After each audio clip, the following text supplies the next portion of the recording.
بيبدأ الفيلم وبنشوف طفل صغير وهو لسه مولود واسمه جيمي، وبنعرف ان عنده مرض نادر جدا، وهو ان ما عندوش اي مناعة في جسمه، ولو قرب منه اي ميكروب ممكن يقتله. وعلشان كده بيخترع له اهله فقاعة كبيرة من البلاستيك يعيش فيها علشان يحافظوا على حياته. بنشوف ام جيمي وهي خايفة على ابنها جدا، وبتحاول تبعد اي حاجة عن الفقاعة اللي هو عايش فيها، وبيفضل في المستشفى لحد ما بيكون عنده 4 سنين. بتجهز له أمه البيت وبتقرر إن يسيب المستشفى ويروح معاهم للبيت، وبتظهر أوضته اللي جهزوها له، وبتكون عبارة عن فقاعة كبيرة يقدر يعيش فيها ويعمل كل اللي هو عاوزه من غير ما يلمس أي حاجة برا الفقاعة دي، واللي بيكون كل الألعاب جواها متعقمة ونضيفة جدا.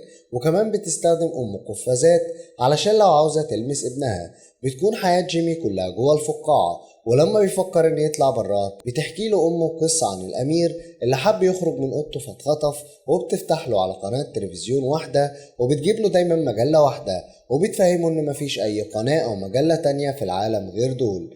بيعتمد جيمي على أمه في كل حاجة، وكمان بيثق فيها وكل اللي بتقوله، لأن كل الجيران بيكونوا عارفين بمرض جيمي. بنشوف بعدها أطفال بيلبسوا أكياس وبيجوا لعند بيته علشان يتنمروا عليه، لكن لما بتشوفهم أمه بترش عليهم مية علشان تبعدهم عنه. بيكون كل الاكل اللي بياكله جيمي هو اكل معمول في البيت، وده علشان لو اكل اي اكل من بره ممكن يموته بسبب الميكروبات والجراثيم اللي فيه. وعلشان يتاكدوا ان الاكل اللي بياكله جيمي هو اكل مفهوش اي جراثيم، بتحط امه الاول في انبوبه علشان يتعقم قبل ما يدخل الفقاعه لجيمي. وفي عيد ميلاده ال16 بنشوف جيمي وهو مبسوط وبيلعب على الجيتار اللي امه جابته في عيد ميلاده، وبيبص جيمي من الشباك وبيلاقي جارته اللي سكن الجديد في البيت اللي جنبه اسمها كلوي. وبنشوف جيمي بيفضل يبص على كلوي من شباك اوضته وبيعجب بيها، لكن بسبب انه محبوس في فقاعته بيكون مش عارف اي حاجة عن الارتباط او الحب.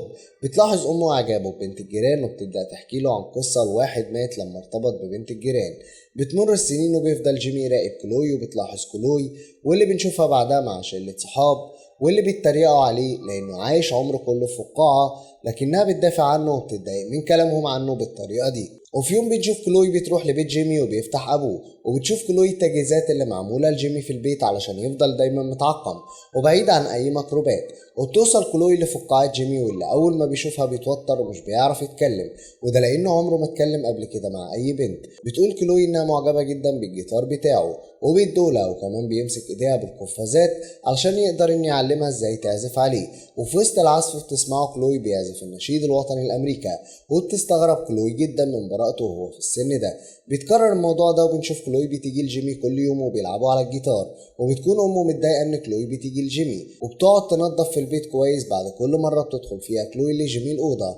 بنشوف بعدها كلوي بتجيب هديه لجيمي، وبيكون عباره عن حيوان اليف في فقاعه برضه علشان ما يأذيش جيمي. وفي يوم تخرجها بتروح لجيمي الاوضه وبتطلب منه انه يصورها في فستان التخرج، لكن بيكون معاها ماركو بتعرفه على جيمي. لكن لما بيشوفه جيمي بيكتئب لانه كان فاكر انها بتحبه، وبيحاول مارك ان يدي لجيمي سيجاره، لكن بيكون جيمي مش عارف دي ايه لانه ما شافش سجاير قبل كده.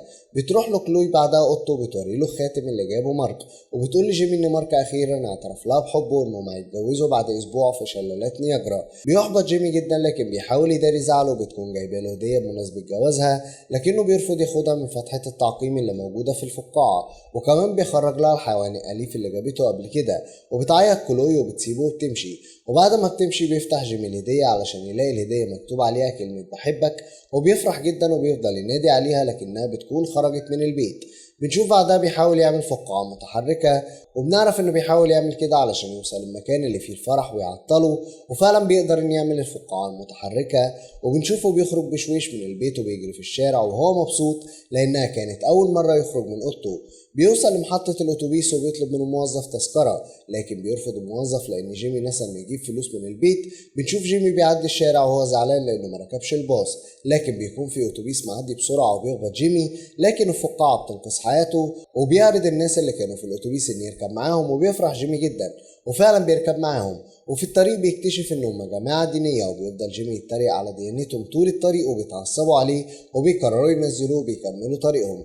بتوصل المجموعة الدينية للمكان اللي رايحينه، وبيقول زعيمهم إن في شخص الإله هيبعته علشان ينقذ العالم، وإن الشخص ده هيكون عايش في فقاعة. وبتتصدم المجموعة لما بتسمع الكلام ده، وبيخرجوا يدوروا على جيمي لأنهم بيكونوا معتقدين إنه الشخص اللي الزعيم بتاعهم بيتكلم عنه.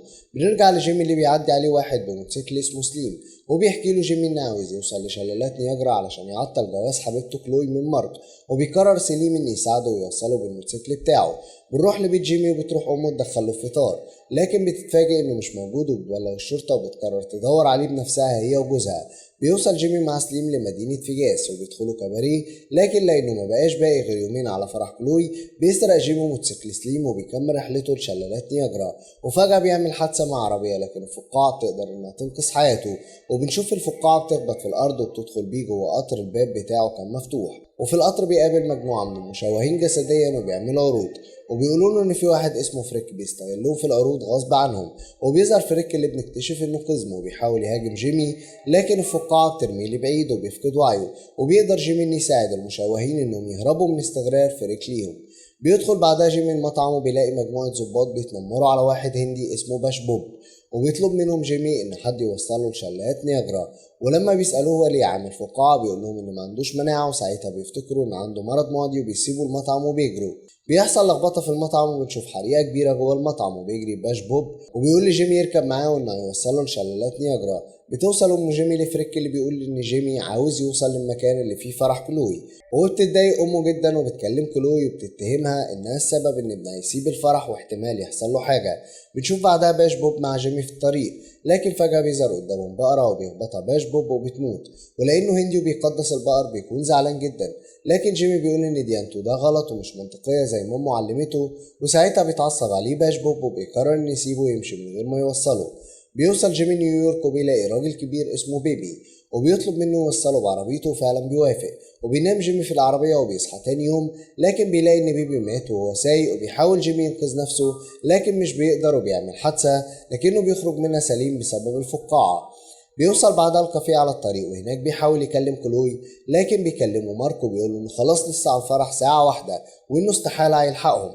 بيحبط جيمي من كلام ماركو، بيقرر يكلم اهله علشان ييجوا يرجعوه لبيتهم، وفعلا بيوصلوا له. في الطريق وهم راجعين بتنزل امه تجيب اكل من مطعم على الطريق، وبيتكلم جيمي مع ابوه وبيحكي له عن تجربته اول مرة بره البيت، لكن ابوه بيقول له انه لازم ما يستسلمش عن اللي هو عاوزه لحد اخر لحظة، وانه مادام في وقت يبقى في امل انه يقدر يوقف الفرح. وفعلا بيقتنع جيمي بكلام ابوه، بيهرب من العربيه علشان يقدر يوصل لكلوي. بترجع امه للعربيه وبتجري وراه علشان تلحقه، وبتظهر كمان المجموعه المتدينه وهم بيجروا ورا جيمي لانه هو المنقذ. وبعدها بنشوف كمان سليم ومع اصحابه، وبيشوف سليم ام جيمي وبيكتشف انها ويتر فاير اللي كان بيحبها وهو صغير.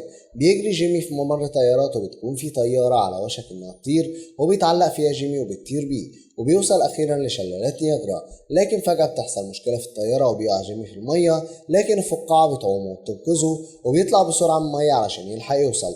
بنروح لكلوي ومارك اللي بيكونوا في الكنيسة، وبتبدأ طقوس الفرح، لكن بيوصل جيمي في الوقت المناسب وبيعطل الفرح، وبيعترف لكلوي انه بيحبها، وبيقرر انه يخرج من الفقاعة علشان يقدر يعيش معاها. وفعلا بيخلع الفقاعة وبيخرج منها وبيقرب من كلوي، لكنه بيفقد وعيه وبيقع على الارض.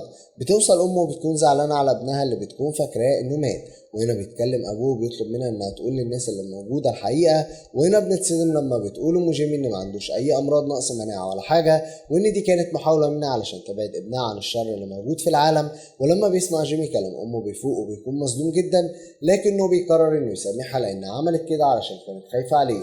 وبيتجوز بعدها جيمي وكلوي، وفي الفرح بيقرر جيمي انه يعزم كل اللي قابلوه في رحلته لشلالات نياجرا. وبيخلص فيلمنا لحد هنا.